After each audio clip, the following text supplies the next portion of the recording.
What makes someone a superhero? Was a question I used to ask myself every day, thinking the only position that I could ever play was sidekick.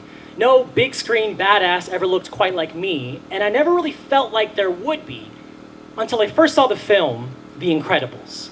A masterpiece that drastically changed my perspective, that showed me a superhero I'd actually seen my entire life. And no, I'm not talking about the Incredible family, their late great super friends, or the animated Samuel Jackson. No, I'm talking about a hero that was even bigger, even badder. The undisputed queen of the seams, the German-Japanese costume designer for the gods, the Edna Mode.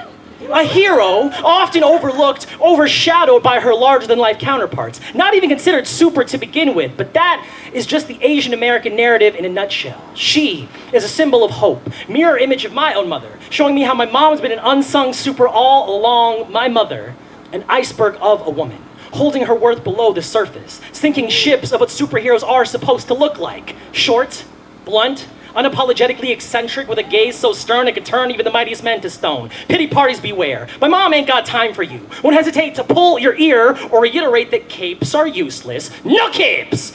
Because sometimes I forget that I don't need the shiny validation to remind myself how to fly. She has had to bridge gaps between borders without one, show superhuman restraint in the face of evil ignorance, and stitch herself into the fabric of her community without ever losing her sense of style. Sometimes I return to her with my ego slightly torn, unwilling to go into specifics, merely looking for a quick patch. But she always takes the time to sew up my every insecurity with her home cooking and remind me of ways I could better design my future. Advice I wasn't necessarily asking for, but always received, because Asian mothers just don't know how not to give. Yeah. My mom has not always been the perfect person, has not always been the perfect mother, has sometimes been too steel to let the world work with her, but she has never ever been broken.